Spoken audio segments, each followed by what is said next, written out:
এই দুইটা শর্তের সাথে গুনাহ মাফের ওয়াদা, যেখানে আল্লাহ পাক গুনাহ মাফ করে দিবেন। দুইটা শর্তের একটা শর্ত হলো যে ব্যক্তি ফাহিশা গুনাহ থেকে নিজকে পরিত্রাণ করে ক্ষমা চেয়ে তওবা করে বাইতুল্লাহ যায়। ফাহিশা গুনাহ কাকে বলে?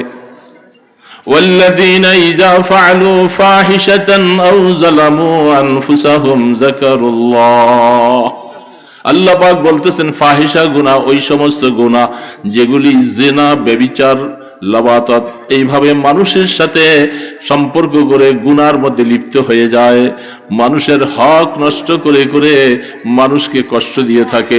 এই সমস্ত ফাহিশা গুনাহ যারা করে তার থেকে পরিষ্কার হইয়া গুনাহগার হিসাবে ওই ব্যক্তির থেকে ক্ষমা সুন্দর নিয়া ক্ষমা নিয়া যখন বাইতুল্লাহ যাবে তখন আল্লাহ পাক তার লাব্বাইক কবুল করবেন, গুনাহ মাফের ব্যবস্থা করবেন।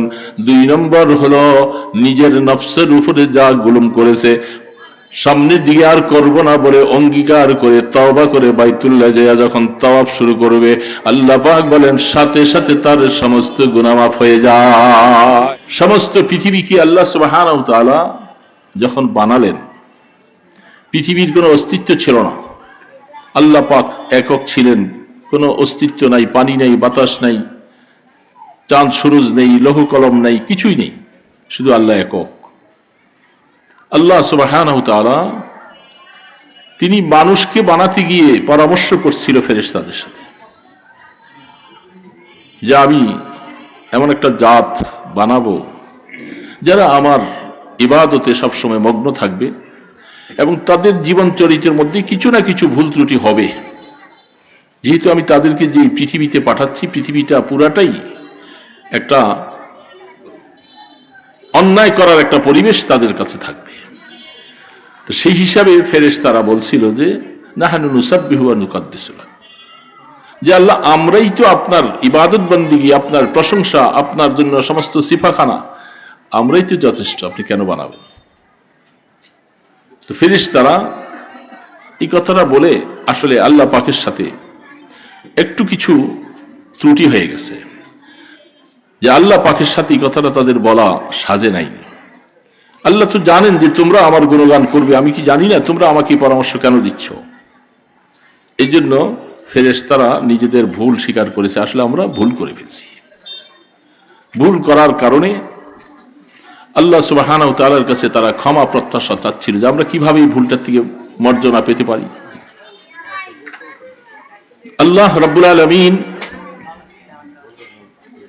এখনো পৃথিবী বানান নাই, আসমান জমিন সব কিছু একের পর একে 6 দিনে পৃথিবীকে আল্লাহ পাক সাজালেন, আসমান বানাইলেন, জমিন বানালেন, বেহেশত দোজখ বানালেন, চাঁদ সূর্য সব কিছু আল্লাহ বানালেন।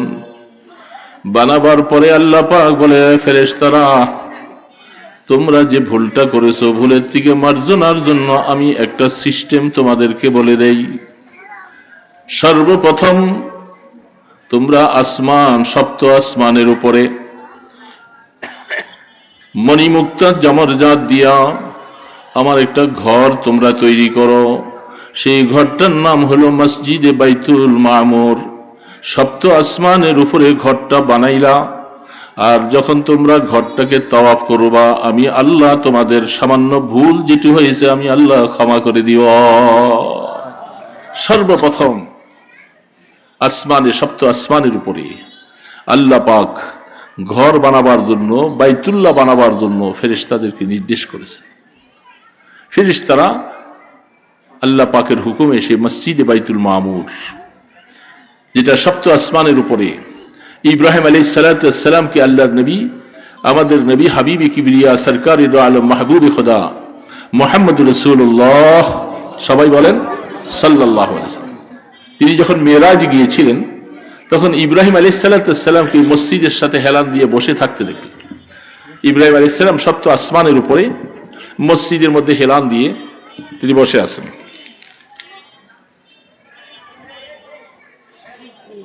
আচ্ছা আচ্ছা, আমাদের রসুল সালাম দিলেন এবং রসুলকে সন্তান বলে তিনি আখ্যায়িত করলেন।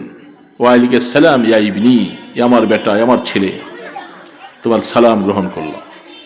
মসজিদে বাইতুল মামুর তৈরি হলো এখন আদম আলাইহিস সালাম তখনও জান্নাতে। মাঝখানে আমি লম্বা কথা নয়, পয়েন্টটা শুধু বলতেছি সামনের কথাটা বোঝার জন্য। আদম আলাইহিস সালামকে আল্লাহ পাক বানালেন ফেরেশতাদের কথার পরে, বানিয়ে তাকে আল্লাহ বেহেশতে পাঠাই দিলেন। আদম আলাইহিস সালাম বেহেশতে থাকাকালীন মসজিদে বাইতুল মামুর তৈরি হয়ে যায়। ফেরেশতাদেরকে তাওয়াফ করার জন্য আল্লাহ পাকের নির্দেশিত পথে ফেরেশতারা যখন তাওয়াফ শুরু করলেন, আল্লাহ পাক বললেন, তোমাদের যে ভুলটুকু ছিল তাওয়াফের উসিলায় আমি আল্লাহ তোমাদেরকে ক্ষমা সুন্দর দৃষ্টিতে দেখে ক্ষমা করে দিলাম। ফেরেশতারা প্রশ্ন আসতেছে যে এখন আদম আলাইহিস সালামকে বানাবার পরে জমিনের মধ্যে পাঠাইলেন, বিশাল বিশাল সব ঘটনা সব কোরআনে আছে। এখন আল্লাহ পাকের কাছে প্রশ্ন আসলো যে আল্লাহ, যে আওলাদে আদম, যে বনি আদমকে আপনি বানিয়ে পৃথিবীতে ছেড়ে দিলেন, কিন্তু বিশাল গুনার একটা পরিবেশ, এই পরিবেশের মধ্যে মানুষ গুনাহ করে ফেলবে, তাদের ক্ষমার কি ব্যবস্থা হবে?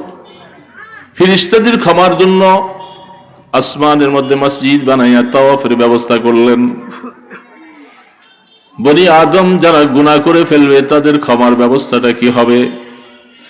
তখন আল্লাহ সুবহানাহু ওয়া তাআলা এই ফেরেশতাদেরকে বললেন, জমিনের মধ্যে সারা পৃথিবীটা পানি আর পানি, পানি ছাড়া কোনো মাটির অংশ নাই, কোনো গ্রাম নাই, ঘর বাড়ি নাই, শহর নাই, পাহাড় পর্বত নাই, শুধু পানি আর পানি।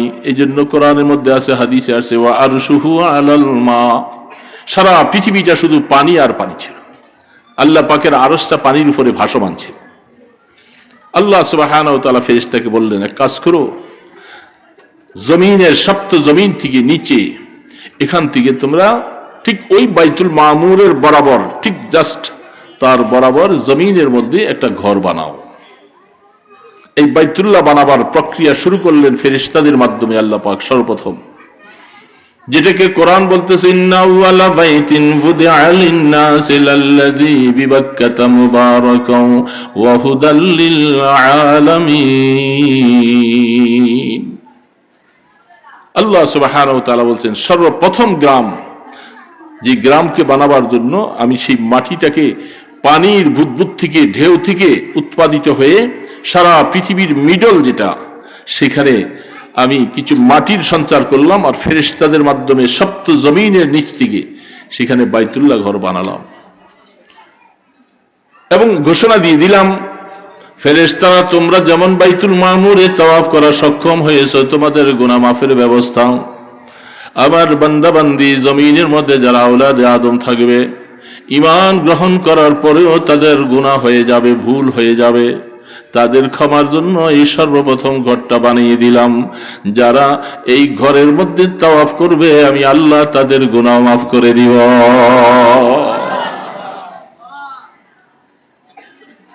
শর্ত দিয়েছেন দুইটা, দুই শর্তের সাথে সমস্তের গুনাহ মাফ হবে।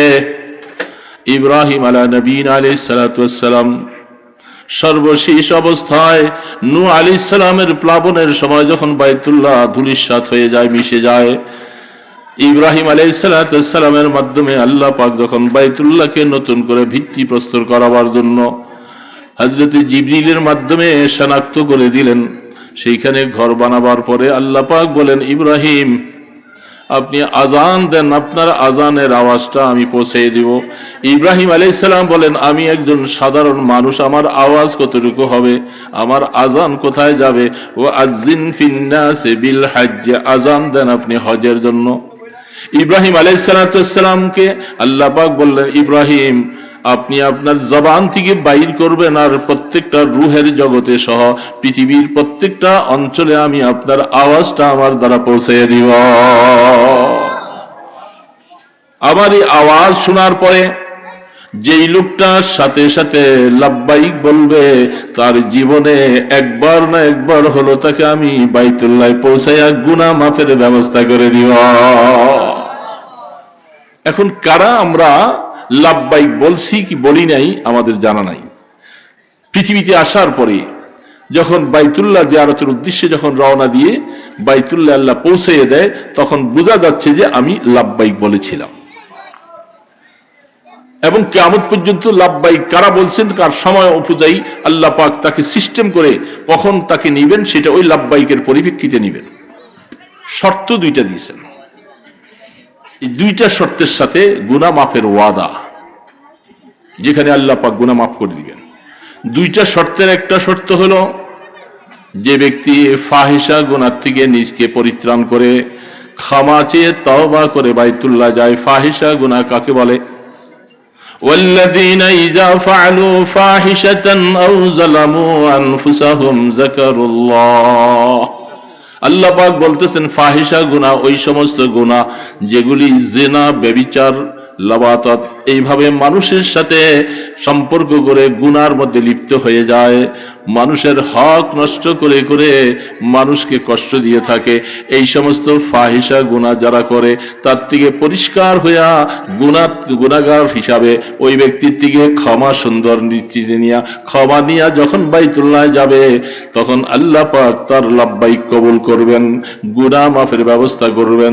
2 নম্বর হলো নিজের নফসের উপরে যা জুলুম করেছে সামনের দিকে আর করব না বলে অঙ্গীকার করে তওবা করে বাইতুল্লাহ যায় যখন তাওয়াফ শুরু করবে আল্লাহ পাক বলেন সাথে সাথে তার সমস্ত গুনাহ মাফ হয়ে যায়।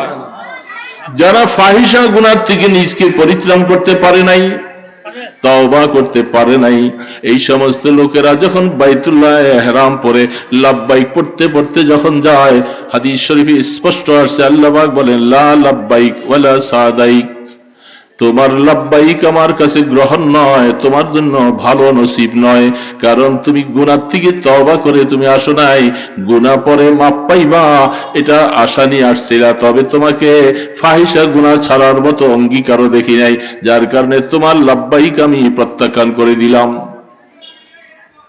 কঠিন মাসালা। হাদিসের মধ্যে তার ব্যাখ্যায় লেখে বাইতুল্লাহ ঘর তাওয়াফ করার পরে গুনাহ মাফ করে দিবেন আল্লাহ। এই জন্য মসজিদে বাইতুল মামুরের বরাবর জমিনে বাইতুল্লাহ বানালেন, তার তাওয়াফের ব্যবস্থা করলেন বনি আদমের গুনাহ মাফ হওয়ার জন্য।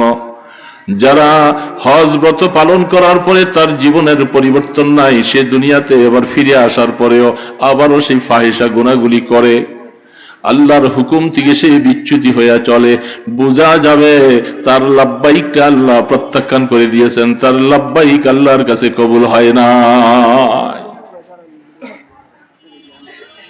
প্রশ্ন এসে যায় যারা রূহের জগতে পৃথিবীর প্রত্যন্ত অঞ্চলে মায়ের গর্ভে যেখানে ছিল লাব্বাইক বলেছে, তারা হয়তো বাইতুল্লাহ আসবে, অঙ্গীকার করে করে গুনাহ মাফ করবে, কিন্তু যেই লোকগুলির তকদিরে ভাগ্যের মধ্যে লাব্বাইক হয় নাই তাদের মাফের ব্যবস্থা কি হবে? বুঝতে পারছেন কথাটা? যারা লাব্বাইক বলেন না, কি বলতেছি, যারা লাব্বাইক বলতে পারে নাই মানে তাদের তকদিরে নাই, এরা তো বাইতুল্লাহ যেতে পারবে না, তার গুনাহ ক্ষমার কি ব্যবস্থা? আল্লাহ সুবহানাহু ওয়া তাআলা বলে, হে আমার পয়গম্বর ইব্রাহিম, আপনি দেখবেন বাইতুল্লাহ ঘরের কাজ সম্পাদন হওয়ার পরে তার থেকে কিছু পাথর বেঁচে যায় এবং আপনি এগুলাকে ছিটিয়ে দেন। পৃথিবীর প্রত্যন্ত অঞ্চলে হেড অফিস বাইতুল্লাহ, তার ব্রাঞ্চ তৈরি হবে পৃথিবীর প্রত্যন্ত অঞ্চলে, যেগুলাকে এলাকায় আমরা মসজিদ বলে নামকরণ করে থাকি। আল্লাহ পাক বলে, যে বান্দা তুমি বাইতুল্লাহ যাওয়ার তৌফিক হয় নাই, গুনাহ মাফ করার ব্যবস্থা তোমার হয় নাই, আমি আল্লাহ এই বাইতুল্লাহর ব্রাঞ্চ হিসাবে পৃথিবীতে যেখানে ঘর তৈরি করলাম, যারা ওই ঘরের মধ্যে গিয়া আল্লাহকে সেজদা দিবে আর গুনাহ মাফ চাবে, আমি আল্লাহ এই বাইতুল্লাহর উসিলায় তাদের গুনাহ ক্ষমা করে দেব।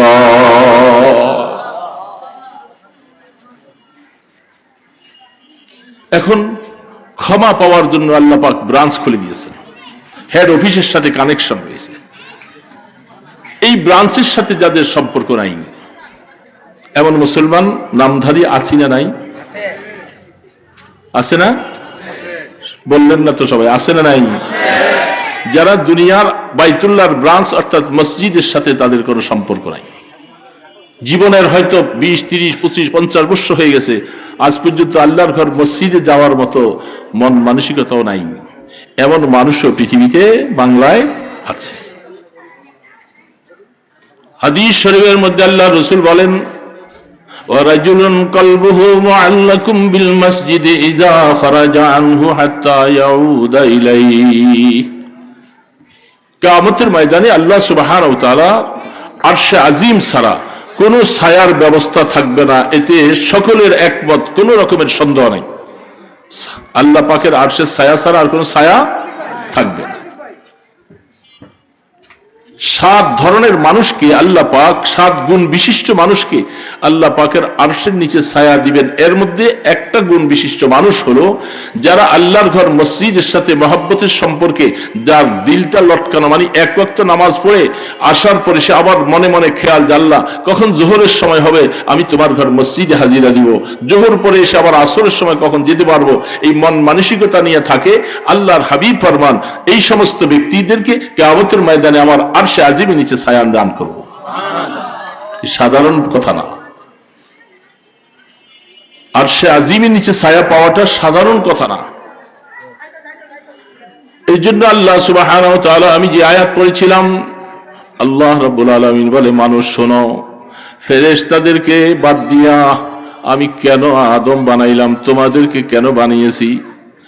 যেহেতু ফেরেশতাদের মহব্বত করার মতো দিল নেই, গুনাহ করলে কি শাস্তি হবে তাও জানে না, তারা শুধু কিছু আমার হুকুমটাকে ক্যারি করতে পারে, মহব্বত আনা, ইবাদত আর সেজদা তাদের কাছে নাই। যার কারণে আমি এমন একটা সৃষ্টি তৈরি করলাম যারা ইবাদত করবে আবার গুনাহ হয়ে যাবে, কিন্তু তারা আমি আল্লাহকে সেজদা দিবে, মহব্বতের সাথে সেজদা দিবে। এটা মানুষের কাছে শুধু পাওয়া যায়। এই জন্য আল্লাহ পাক আপনার কাছে, আমার কাছে ইবাদতটা কোন মার্কাওয়ালা ইবাদত চায়, এটাকে আয়াতে আল্লাহ পাক বলছেন, হে আমার বন্ধু, আপনার উম্মতকে আপনি জানিয়ে দেন, কুল ইন কুনতুম তুহিব্বুনাল্লাহ, তোমরা কি আল্লাহ পাকের ভালোবাসা চাও? আমি আপনাদেরকে প্রশ্ন করি, যে প্রশ্নটা আল্লাহ তার বন্ধুর মাধ্যমে আপনাকে আমাকে জানিয়ে দিয়েছেন, ইন কুনতুম তুহিব্বুনাল্লাহ, তোমরা কি আল্লাহকে ভালোবাসতে চাও? এই মজলিসে আমরা কি আল্লাহ পাকের ভালোবাসা চাই? সবাই দেখান তো হাতটা। আলহামদুলিল্লাহ, আলহামদুলিল্লাহ, হাত লামাটি। আমরা আল্লাহ পাকের ভালোবাসা চাই, দিলের থেকে বলছি তো, হ্যাঁ, এটা আমার কথা নয়, আল্লাহ পাকের কথা। বাবা ছেলেকে বলে, তুমি কি আমাকে মহব্বত করো না? ছেলের কাছে বাবার মহব্বতের দাবি হক রাখেন। ঠিক আল্লাহ পাক বন্ধুর মাধ্যমে তিনি জানিয়ে দিচ্ছেন, আপনি এদেরকে প্রশ্ন করেন তারা কি আমার ভালোবাসা চায় কিনা। ভালোবাসা, মহব্বত এমন একটা বস্তু, এটার মাধ্যমে আল্লাহ পাক সব কিছুর সমাধান করেন। আমরা জানি মহব্বত যেখানে, সেখানে হাজারো কিছুই সব ক্ষমা হয়ে যায়। যেখানে মহব্বত নেই, ভালোবাসা নাই, সেখানে কাজ করা বড় কঠিন হয়ে যায়। আল্লাহ পাক আপনার কাছে, আমার কাছে আমল চান নাই, আল্লাহ চাচ্ছেন তোমরা আমাকে ভালোবাসা চাও কিনা, আমার মহব্বত চাও কিনা। কারণ মহব্বত যখন থাকে, ভালোবাসা যখন থাকে, প্রেম যখন থাকে, হাজারো কঠিন কঠিন কাজ তার জন্য সহজ হয়ে যায়, ঠিক না?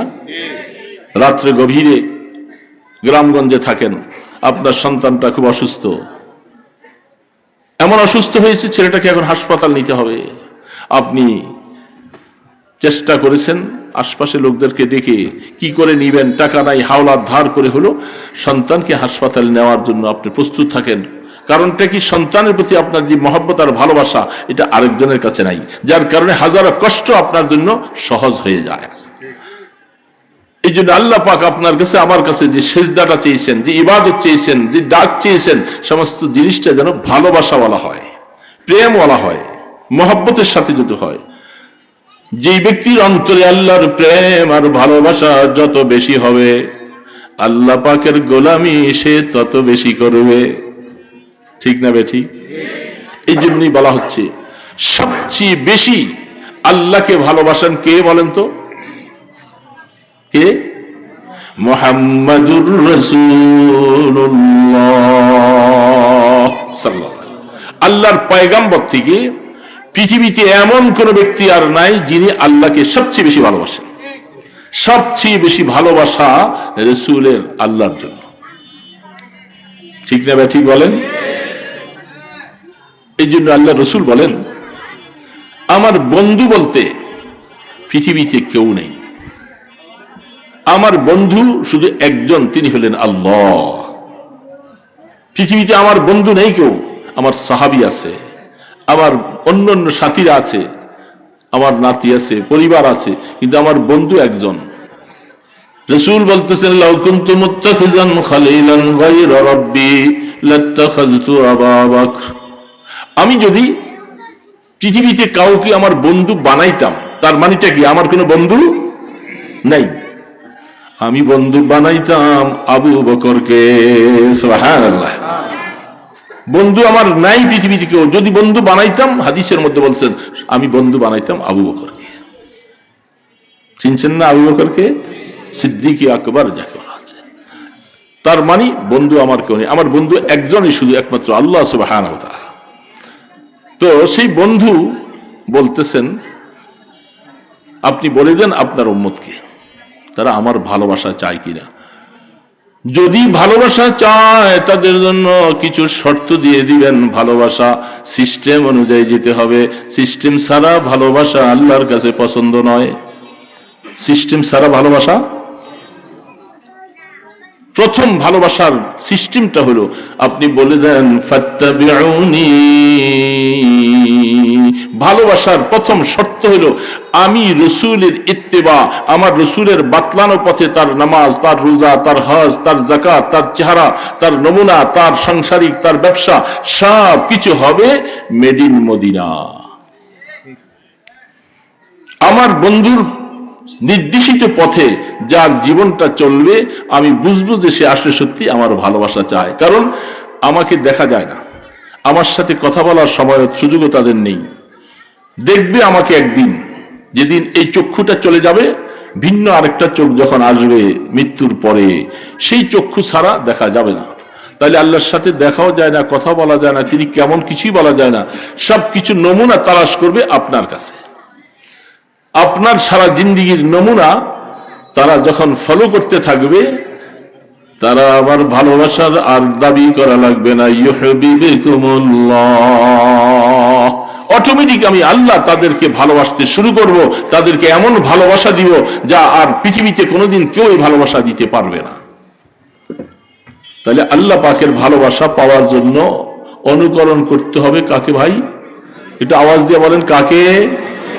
রাসূল সাল্লাল্লাহু আলাইহি ওয়াসাল্লাম, আল্লাহর নবীকে অনুকরণ করতে হবে। অনুকরণ, অনুসরণ, সেটার নাম হলো আল্লাহ পাকের ভালোবাসার দাবি। যার কারণে রাসূল করিম সাল্লাল্লাহু আলাইহি ওয়াসাল্লামকে ভালোবাসতে যায় আমাদের জীবনের আমলগুলি। একটা কথা হঠাৎ, আল্লাহর হাবিব ফরমান,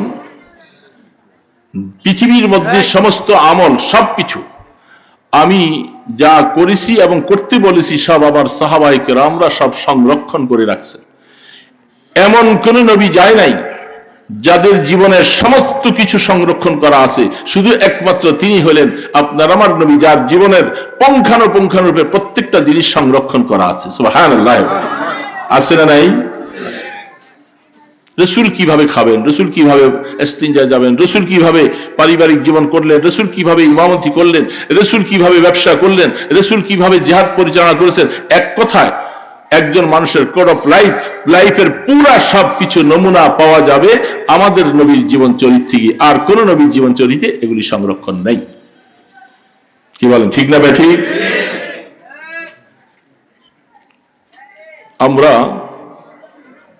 আমি তো স্বাভাবিক, আপনারা জানেন বুঝেন, আমার মন্টু ভাই বলছিলেন কথা, যেটা হক এটা বলার চেষ্টা করি। এর মধ্যে কারো হয়তো ভালো লাগবে, সে আমল শুরু করবে, কিন্তু হক কথাটা যদি বলাই যদি না হয়, তাহলে এই লোক যে ফিরতে চায় সে ফিরবে কেমন করে? কি বলেন, ঠিক না ঠিক? আর শেষ জামানায় আল্লাহ রসুল বলছেন কোরআনের মধ্যে ফিতনা আছে। ফিতনার জামানা মানে হলো হক আর বাতিল চিনা বড় মুশকিল হয়ে যায়। এটার নাম ফিতনার জামানা। কোনটা হক আর কোনটা না হক এটা চিনা যাবে না অনেক সময়। এই জন্য দেখেন আজকে আমার ভাইয়েরা আছে পাশে বসা, আপনারা বসা আছেন। আমি একটা কথা বলতেছি আপনাদেরকে, রাসূলকে ভালোবাসতে হবে, ভালোবাসতে হবে না? আল্লাহকে যেমন ভালোবাসতে হবে, আল্লাহর পরে সবচেয়ে বেশি পাত্রের প্রিয় পাত্র কে হবে?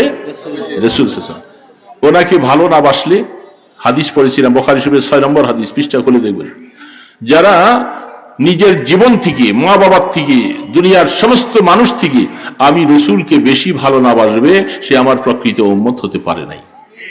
বুখারী শরীফের 6 নম্বর হাদিস খুলে দেখি। তার মানে রসুলকে ভালোবাসতে হবে। ভালোবাসার সিস্টেমটা কি হবে? রসুলের কথা এগুলাকে পালন করা লাগবে। বাবাকে ভালোবাসি মানে বাবা অসুস্থ হয়ে হাসপাতালের বেডে শুয়ে আছে, আমি সন্তান তার একটু খবর নিতে পারলাম না, আর যদি আমি বলি যে আমি আমার বাবাকে খুব ভালোবাসি, এই ভালোবাসা? শীতের দিনে মাকে গ্রামগঞ্জে ফেলে রাখছেন, আপনি শহরে বন্দরে বাসা নিয়ে থাকেন, আপনার মা একটু কম্বল নেই, তোষক নেই, কিছু নেই, কষ্ট পাচ্ছে, মানুষ দেখে যে তোমার ছেলে এত সুন্দর থাকে, বলে আমি মাকে খুব ভালোবাসি, এটা কি ভালোবাসা? 2 নম্বর। ঠিক রাসূল সাল্লাল্লাহু আলাইহি ওয়াসাল্লামের জীবন আদর্শ, রাসূলের বাতলানো রাস্তা, আমি নামাজ পড়বো না, আমি রোজা রাখবো না, আমি হজ ফরজ হয়েছে হজ করবো না, আমি রাসূলের আখলাক অনুযায়ী জীবনটাকে বানাবো না, আর আমি বলতেছি রাসূল আমি আপনাকে ভালোবাসি, এটা ভালোবাসা না, এটা হলো নিচক একটা ধোঁকা ছাড়া কিছু না। আমরা ভালোবাসাকে বুঝাতে গিয়ে আমাদের আশপাশে বিভিন্ন জায়গায়, নারায়ণগঞ্জেও দেখি অনেক জায়গায় আছে, আমরা রাসূলের উপরে আজান দেওয়ার আগে সালাতু সালাম পাঠ করি। আজান দেওয়ার আগে বলেন আসসালাতু আসসালামু আলাইকা পড়ে কি পড়ে না? আচ্ছা, কিছু কিছু মসজিদে আমাদের ভাইরা যারা সেই মাইকটা স্টার্ট দিয়ে তারা প্রথম রাসূলের উপরে সালাতু সালাম পড়ে, তারপরে আজান দেয়। আজানের পরে কি পড়ে? একটা দোয়া মাইকে পড়ে। আপনারা এই মজলিসে যারা আছেন আজানের দোয়াটা মুখস্থ আছে? কয়জনের আছে দেখি বাবা? হ্যাঁ, নাই কার কার তোলেন, আমি কথাটা বলতেছি, সংখ্যা বেশি না কম? যাদের আমাদের মুখস্থ নাই সংখ্যায় আমরা বেশি। আল্লাহ রসুল কি বলে শোনেন, যারা আজানের জবাবটা দিল, আজানের জবাবও তো আমরা অনেকে দেই না, জামাতের টাইমে সে নামাজটা আদায় করলো, মসজিদে পৌঁছলো,